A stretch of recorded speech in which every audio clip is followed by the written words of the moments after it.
Global pizza giant Domino's is partnering up with a robotics company to test autonomous pizza delivery. That means a fully autonomous car might be rolling up to your doorstep with oven-hot pizza very soon. Today, Domino's Pizza is the second biggest pizza company after Pizza Hut. Its founder, Tom Monaghan, made ordering a hot pizza as easy as a phone call. He became very rich and was loved by many people. But did you know he had a tough childhood? He grew up in an orphanage, was not good at school, and got kicked out of a religious school. He even tried going to college 6 times but didn't get far. Let's learn more about his story. Chapter 1. Early life. Tom was born in 1937 in Ann Arbor, Michigan. His dad died when he was young, so his mom couldn't take care of him and his brother. They ended up in an orphanage run by nuns. Even though they later lived with their mom again, Tom thought about becoming a priest because of the nuns. But he got into trouble at the seminary for silly things like pillow fights.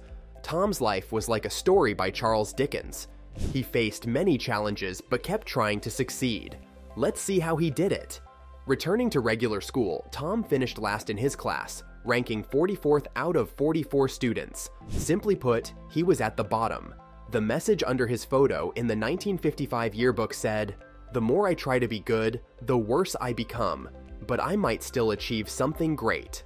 Tom's big dream was to study architecture at the University of Michigan, but his low grades and lack of money made it impossible. So he had no choice but to join the Marine Corps.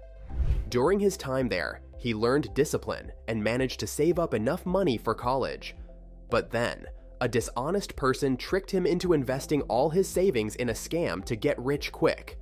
Tom never got his money back, and worse, he only found out he had joined the Marines after thinking he was joining the Army. What a letdown! With just $50 in his pocket, Tom hitchhiked from San Diego back to Ann Arbor.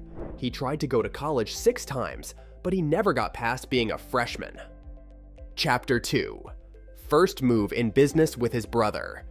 In 1960, Tom's brother James asked if he wanted to go into business together.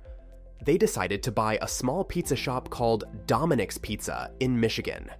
They used all their savings and borrowed more money to do it. Tom worked really hard, but 6 months later, James backed out. Tom was left with a failing business and no money. He even lost his home because he couldn't pay rent. Tom was in a tough spot, but he stayed positive. He decided to focus all his energy on making the pizza business work. He wrote a book later on where he talked about this hard time.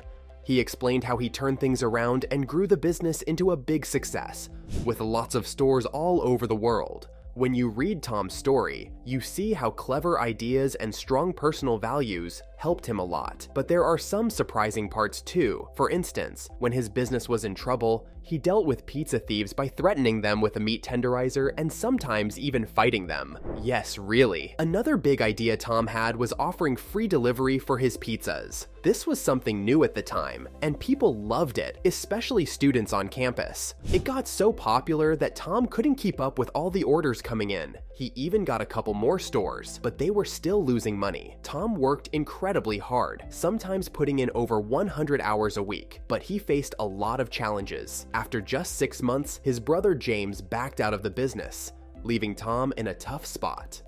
Chapter 3. Tom never got discouraged even in the worst times. The pizza business was failing, and Tom was so broke that he had to live off burnt pizza and stale popcorn. He even lost his home because he couldn't pay rent, but Tom didn't give up. In his autobiography, Pizza Tiger, he talks about how he stayed positive and committed to making his pizza business work. He knew the success or failure of the business was up to him, and he was ready for the challenge. He started with just 1 store, but eventually grew his business into thousands of franchise stores, becoming one of the biggest pizza delivery companies in the world. Tom realized that students loved pizza, so he focused on making and delivering pizzas instead of sandwiches. He even changed the name of his pizza business to Domino's Pizza in 1965 and opened more stores. Soon, Domino's became famous worldwide. At first, Domino's didn't promise to deliver pizza within 30 minutes, but Tom worked hard to improve his business. He made the pizza boxes better, so the pizzas stayed hot and fresh during delivery. He also promised to deliver pizzas in 30 minutes or less, or the pizza would be free. Tom wanted to make sure customers got quality pizza, so he motivated his delivery drivers to be fast by giving them bonuses. Chapter 4. Changes in delivery. Timings lead to Domino's success. Domino's grew a lot because they improved how they deliver pizza. Tom opened many stores all over North America. He made a promise that pizzas would arrive in 30 minutes or less. Tom bought other pizza shops and turned them into Domino's stores. People liked this because there was usually a Domino's nearby. Many other people also opened Domino stores, but Tom faced some big problems as his business got bigger.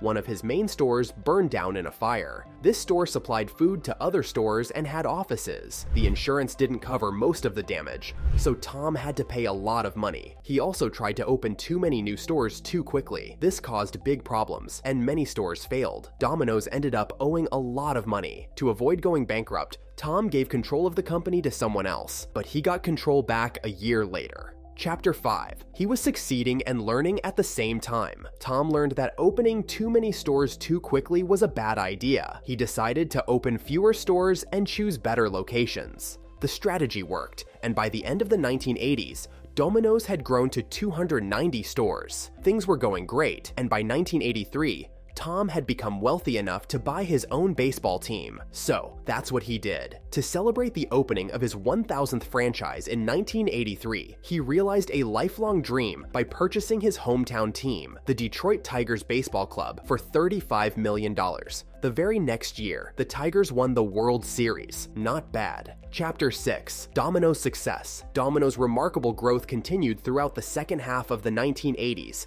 and by 1989, the company boasted almost 5,000 stores in the United States and nearly 260 in other countries. But that same year, Tom would shock the business world by giving up the presidency of Domino's to devote more time to Catholic charities. A devout Catholic, Tom felt like it was time to change his plans once more, and in 1992, a reawakening of his Catholic faith led him to alter his lifestyle. He sold the Tigers to another Detroit-based pizza baron, Little Caesars founder Mike Ellich, and in 1998, he once again surprised the industry by announcing his retirement and selling his 93% stake in Domino's to the Boston-based investment firm, Bain Capital, for a hefty $1 billion. By 2011, Domino's reported about 1/3 of their orders, and in some countries, nearly half of them were made online. US-based digital sales had topped $1 billion for a one-year period, justifying Tom's belief that home delivery was the way to go. That same year, he stepped aside from his leadership of Ave Maria University in Florida and got back into the food delivery business. In his adopted hometown of Naples, Florida, he started Zirin Burger, reasoning that hamburgers are more popular than pizza. The concept never quite took off, however, and after attempting to move to Tennessee, he was forced to close all locations. Chapter 7. Since retiring, Tom has become even more active in the Catholic Church, pledging his time and money to charitable endeavors such as building churches and missions in Honduras and Nicaragua, and the founding of a Catholic law school. And Domino's also seems to be doing just fine without its founder. As of 2021, it currently operates 17,800 stores in more than 90 countries around the world and has more than 350,000 franchised and corporate team members worldwide. This was the story of Tom Monaghan, the innovative entrepreneur who was brought up in an orphanage, had anything but a stellar school career, and at one point even ended up being homeless, but yet he still managed to turn a single, floundering pizza parlor into one of the world's largest pizza chains. He never gave up on his dreams, and his story goes to show that if opportunity doesn't knock, you should build a door. We hope you have been inspired. Do you have a business in mind that you would like us to cover in the future? Then share it in the comments and make sure to check out our channel for more inspiring stories. Don't miss out on the journey to greatness. Subscribe to Giant Success Stories now and embark on a path of inspiration and achievement.